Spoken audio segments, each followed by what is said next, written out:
आज जत येथे नगर परिषदेच्या प्रचारार्थ आयोजित या सभेला मंचावर उपस्थित आपल्या सर्वांचे लाडके आणि एक झुंजार आमदार, एक उत्कृष्ट असे वक्ता असणारे आमदार, ज्यांच्या नावातही गोपी आहेच आहे, त्यामुळे गोपीचंदजी पडळकर एक विशेष आपुलकी तुमच्याविषयी आम्हाला वाटते.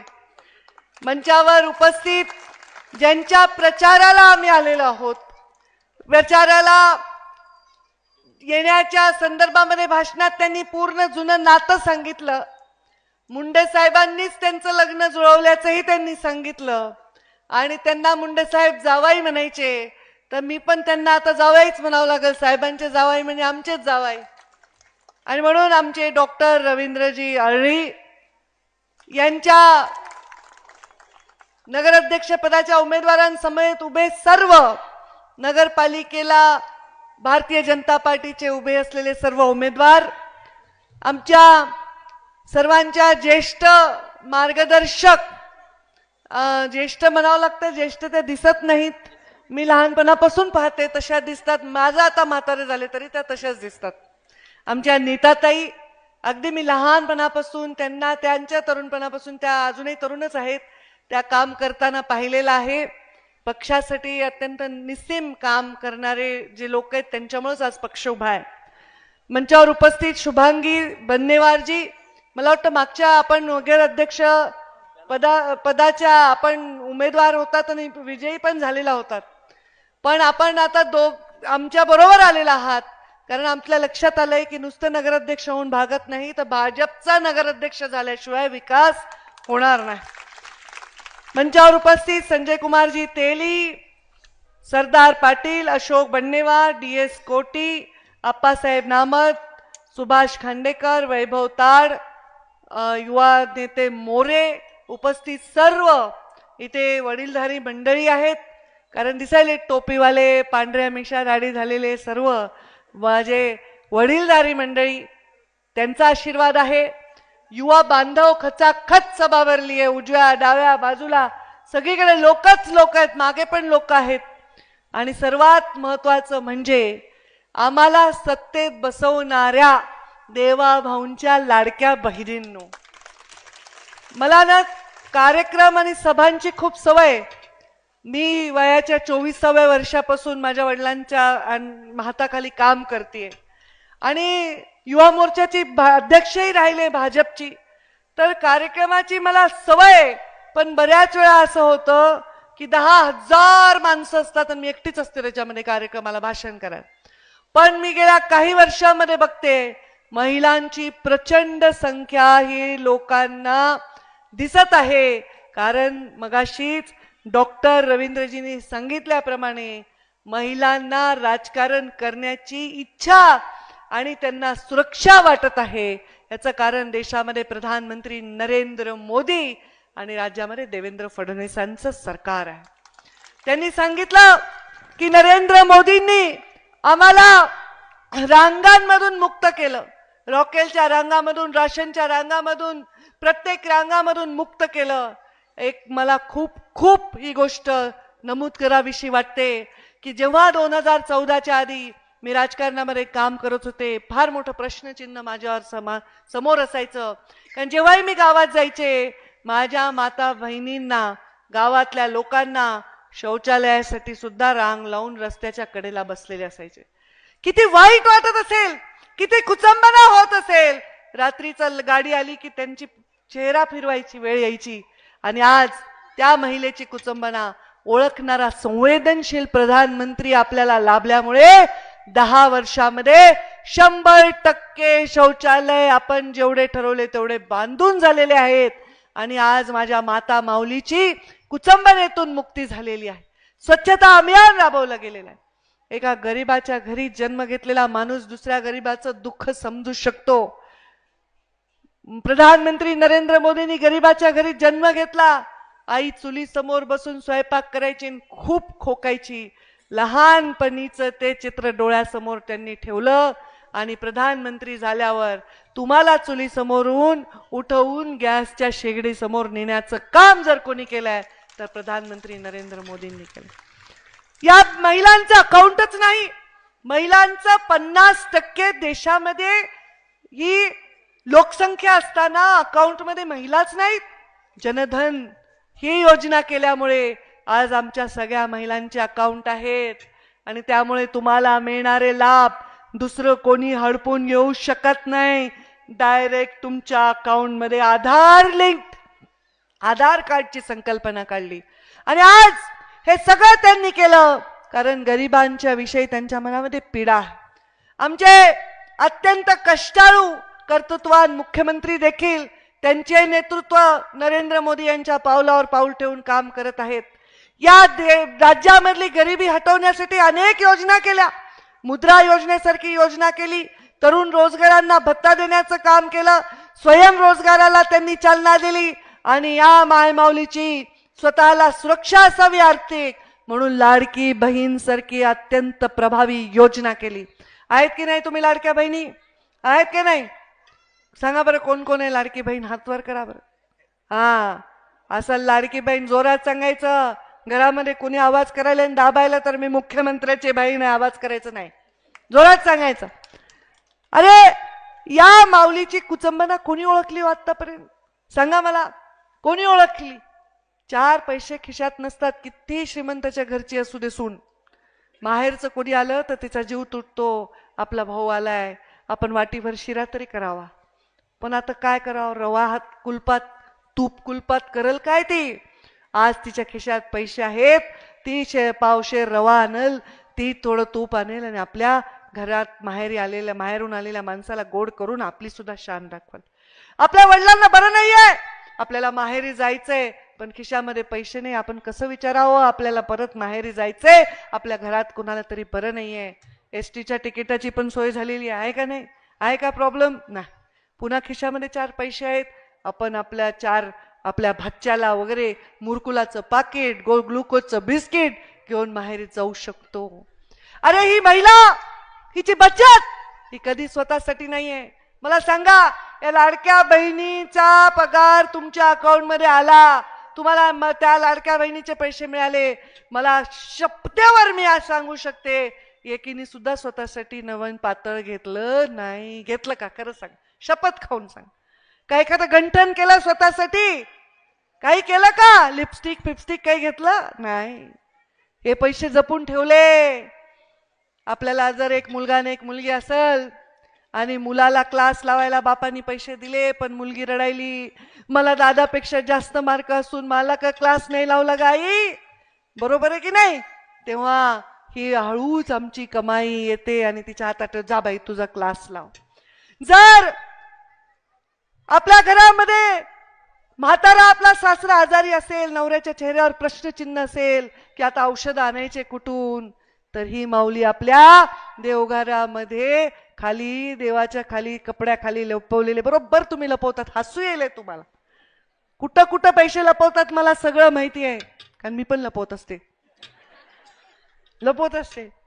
माझा मुलगा तर, मी जर आता 4 दिवसात गेले तर माझ्या कपाटात पैसे कुठे मला लपवून ठेवावं लागतं. मम्मी पैसे कुठे ठेवले? अरे तुम्ही पण लपवता. नवऱ्याने मागितले नाही म्हणता येत नाही, मुलांनी मागितले नाही म्हणता येत नाही, डाळीच्या डब्यात ठेवता, साडीच्या घडीत ठेवता, देवघराच्या खाली ठेवता, बरोबर आहे? आणि ही कमाई तेव्हा बाहेर येत असते. आपल्या नवऱ्यानी काटकसर करून सदरा शिवला नाही, चपलीला छिद्र पडलेत, तेव्हा एखाद दिवशी बाजारात जाऊन त्याच्यासाठी एक नवीन सदरा आणि चप्पल घेऊन येणारी माऊली स्वतःसाठी काहीही करत नाही या पैशातून. पण या पैशातून तिला काय मिळालंय? तर तिला स्वाभिमान मिळालाय आणि तिला स्वतःचा आर्थिक कणा मजबूत आहे. मी सुद्धा अत्यंत घरातल्या फर्निचर सारखी वस्तू नसून मला सुद्धा जीव आहे, मला सुद्धा स्वाभिमान आहे. हा स्वाभिमान देण्याचं काम आमच्या मुख्यमंत्र्यांनी केलेलं आहे. आज बचत गटाची चळवळ फार मोठ्या प्रमाणात, गोपीचंदजी मला सांगा वाटतं, मी ग्रामीण विकास मंत्री होते, रोजगार हमी मंत्री होते, जलसंधारण मंत्री होते, महिला बाल कल्याण मंत्री होते. इतकं काम मला या महिलांसाठी आणि ग्रामीण भागाच्या लोकांसाठी करता आलं. या जिल्ह्यामध्ये सुद्धा जलयुक्त शिवारची फार मोठे आपण कामं केलेली आहेत. मागासलेल्या आणि पूर्णपणे दुष्काळी भागामध्ये मोठं काम केलंय.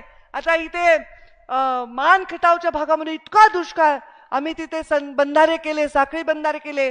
एक तरुण मुलगा माझ्याकडे डाळिंबाचा एक डब्बा घेऊन आला आणि त्यांनी सांगितलं, ताई हे डाळिंब तुमच्यासाठी. मी म्हणलं कशाबद्दल? तो म्हणला, ताई तुम्ही आमच्यासाठी साखळी बंधारे केले, आमची जमीन निव्वळ बेरड होती, त्याच्यावर काही येत नव्हतं, पण त्याच्यावरून मी ड्रिप लावलं आणि डाळिंबाची शेती केली. आता माझे डाळिंब मुंबईच्या बाजारात येतात, ही तुमची देण आहे. अहो काय पाहिजे आपल्या शेतकऱ्याला? जेव्हा तो घाम गाळणारा शेतकरी आपल्याला डोळ्यातून आशीर्वाद देतो, याच्यापेक्षा मोठी कुठली संपत्ती नाही. ही माय माऊली जेव्हा आम्हाला आशीर्वाद देते, ह्याच्यापेक्षा मोठी कुठलीही संपत्ती नाही. आज तुम्ही सांगितलं या भागाचा विकासाचा पूर्ण ब्लूप्रिंट गोपीचंद पडळकरांनी तयार केलेली आहे का? आतापर्यंत इतिहासात कोणत्या आमदारांनी एवढी काळजी केली? कधी विचार केला का की या भागाचा मला 5 वर्षामध्ये संपूर्ण चेहरा मोहरा बदलायचा आहे? ते गोपीचंद पडळकरांनी केलंय. मी त्यांच्या पाठीशी आणि माझ्या पाठीशी मुख्यमंत्री खंबीरपणे उभे आहेत. आम्ही हा पूर्ण ब्लूप्रिंट प्रत्यक्षात उतरवू, कारण आमचं कामच असेल. हा सूर्य आणि हा जयद्रथ. आमच्या विरोधी पक्षातले आमचे आता मित्र असतात काही, त्यांनी मला सांगितलं, तुम्ही मला भाजपवाले फारच वेडेत. म्हणलं का रे बाबा? म्हणजे तुम्ही आत्ता सांगता विकास करायचा आणि लगेच करता आणि उद्घाटन करून मोकळ होता, लोक विसरून जातात म्हणे पुढच्या निवडणुकीपर्यंत. आम्ही म्हणायचो विकास करू, त्याच्यात करू करू करू करत आम्ही 3 टर्म निवडून यायचो. मग म्हणायचो बरं ठीक आहे, आम्ही तुम्हाला शब्द देतो. 1 लाखाच्या फंड मिळाल्याबद्दल गावामध्ये जल्लोष व्हायचा. फंड मिळाल्यानंतर त्याचं वर्क ऑर्डर निघाल्यावर जल्लोष व्हायचा. त्याचे 10-12 उद्घाटन व्हायचे आणि मग आम्ही कुठं लोकार्पण करायचो. आणि तुम्ही शब्द दिला की लोकार्पण करता. म्हणजे आमचा असाच आहे विकास, हा सूर्य आणि हा जयद्रथ. आम्ही सांगितलं लोकांना की आम्ही तुम्हाला राष्ट्रीय महामार्गाने जोडू, आम्ही जोडलं. आम्ही मुख्यमंत्री ग्राम सडक योजनेने जोडलं. आम्ही जलयुक्त शिवार केलं. आम्ही बचत गटाची चळवळ राबवली. आम्ही लाडकी बहीण केली. आम्ही शेतकरी सन्मान योजना दिली. आम्ही शेतकऱ्याच्या अकाउंटमध्ये डायरेक्ट मदत करायचा निर्णय वेळोवेळी घेतला आणि ती त्यांच्यापर्यंत पोहोचेल याची काळजी केली.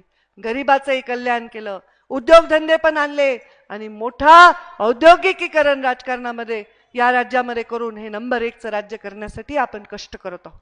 रोजगार लोकांना मिळावा ह्याच्यासाठी कष्ट करत आहोत.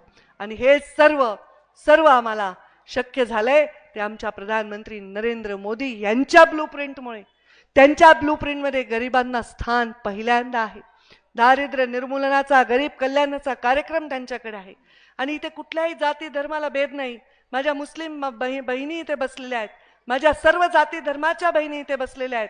लाडकी बहीण करताना थोडीच कुठल्या धर्माची आणि जातीची अट आहे, फक्त गरीब बहिणीची अट आहे. आता मला विचारेल हळूच हे वाढणार आहे का हो ताई? म्हणलं नक्की वाढेल ना, न वाढायला काय झालं? आता जे कधीच नाही मिळणार ते मिळाले तर ते काय कमी करणार आहेत का?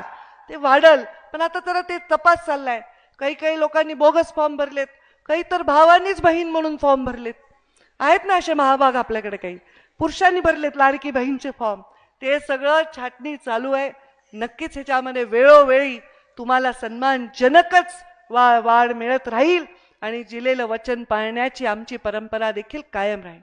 आणि म्हणून येणाऱ्या 2 तारखेला, आता खरं तर उद्याच आहे, आज शेवटचा दिवस आहे प्रचाराचा, 10 वाजेपर्यंत प्रचारच आहे आणि त्याच्यानंतर उद्या सकाळी मतदान आहे. डॉक्टरांनी सांगितलं, डॉक्टर असल्यामुळे सकाळी उठून स्वच्छ आंघोळ करा. तुमचं काय म्हणणं आहे? एरवी स्वच्छ आंघोळ करत नाहीत का? रोजच स्वच्छ आंघोळ करतात ते. त्यांचं म्हणणं आहे स्वच्छ मनाने या. स्वच्छ मनाने आल्यावर डोळे बंद करा बरं, आंघोळ करा, देवाला हात जोडा. देवात एक मूर्ती असेल ना महालक्ष्मीची, कशावर बसली आहे? कशावर बसली? आता महालक्ष्मीला कळायचं की कुठं बसायचं, बरोबर आहे? महालक्ष्मी कमळावर बसली आहे की नाही? मग कमळावरच बसून लक्ष्मी आपल्या घरात येईल का नाही? मग आपण काय करायचंय? काय करायचंय? कोणतं बटन दाबायचं? कोणतं बटन दाबायचं? कोणतं बटन दाबायचं? झालं. मग आता तुम्ही निवडून आले ना. आता पुन्हा मला विसरू नका. त्यांनी मला एक मागणी केलेली आहे गोपीचंद पडळकरांनी. आता कसं आहे, गरिबी पाहिलेली आहे, गरिबांसाठी काम केलेलं आहे. मग त्यांनी मला पशुसंवर्धन मधले मागण्या केल्या आणि त्याच्यानंतर त्यांनी मला इथल्या गंधर्व नदीच्या पुनर्जीवनाची सुद्धा मागणी केली. फार मोठं काम. आताच देवेंद्रजी फडणवीस आमच्या बीडच्या सभेला आले होते आणि त्यांनी सांगितलं की पंकजाताईंच्या खात्यातून फार मोठं काम नदी पुनर्जीवनाचं होणार आहे. जसा मोदीजींना नमामि गंगे प्रकल्प केला तसा या राज्यामधल्या नद्यांचं पुनर्जीवनाचं काम आम्ही करणार आहोत आणि फार फार लोकांचं पुण्य त्याच्यातून मिळेल कारण जे पाणी आपले आहे ते जीवन आहे आणि त्याच्यासाठी आम्ही काम करणार आहोत. मला तर जीवनामध्ये कमाल वाटते. जलसंधारणाचं जलयुक्त शिवार मी केलं तेव्हाही मला पाण्यासाठी काम करता आलं. मला नेहमी माझ्या जीवनामधला संकल्प होता नीर आणि नारी. नीर म्हणजे काय काय आणि नारी म्हणजे काय तुम्ही सांगा. देवी आहे, शक्ती आहे. नीर आणि नारीवर ज्यांनी काम केलं त्याला जनता कधीच विसरत नाही, कधीच विसरत नाही. आणि म्हणून त्या गंधर्व नदीचं पुनर्जीवन करण्याचा शब्द मी तुम्हाला देते. हा असा तसा शब्द नाही. गोपीनाथ मुंडेची लेख तुम्हाला शब्द देत आहे आणि तो मी पूर्ण केल्याशिवाय राहणार नाही. दुसरा शब्द तुम्हाला महाविद्यालय पाहिजे. आता हे महाविद्यालयामध्ये आम्ही खूप आग्रह केला पण हे अधिकार हे युनिव्हर्सिटीला आहे आणि म्हणून त्यांनी काय केलं एका विभागात एकच महाविद्यालय द्यायचा निर्णय केला. पण तुमच्या मागणीचा सन्मान करून या मागासलेल्या भागातून लोक शिकावे, मुलं शिकावे आणि या भागामध्ये प्रयोग व्हावे वेगवेगळे जेणेकरून आपण आपल्या ज्या जाती आहेत, ज्या आपल्या भारतीय जाती आहेत, गाईच्या, बकरीच्या, कोंबडीच्या, त्यांचं इथे मोठ्या प्रमाणामध्ये काम व्हावं यासाठी या महाविद्यालयाचा सुद्धा आग्रह मी धरेन आणि हे सुद्धा गोपीचंद पडळकरांची मागणी पूर्ण करण्यासाठी मी स्वतः त्यांच्या बरोबर आहे. आता काय पाहिजे आपल्याला. इस हात मत दो, इस हात विकास लो. मत हे विकासासाठी असतात. मोदीजींनी तुम्हाला सगळ्या रांगेतून उठवलंय म्हणूनच रांग एक वाढली आहे ती म्हणजे मतदान केंद्रावरची रांग. या मतदान केंद्रावरची रांग वाढणं म्हणजेच नेतृत्वावर विश्वास असणं आहे आणि आपल्या नेतृत्वाच्या दूरदृष्टीवर विश्वास असणं. त्या नेतृत्व म्हणजे तुमचे नेतृत्व गोपीचंदजी, आमचे डॉक्टर आणि आमचे नेतृत्व मुख्यमंत्री आणि आमचे नेतृत्व प्रधानमंत्री यांच्यावर विश्वास ठेवून महालक्ष्मी ज्याच्यावर साक्षात विराजमान आहे त्या कमळ फुलासमोरचं बटन दाबा आणि आमच्या पूर्ण नगरपालिकेला आणि नगराध्यक्षांना मोठ्या मताने विजयी करा. अशीच मागणी मी आपल्याला करते आणि माझ्या वाणीला विराम देते. धन्यवाद.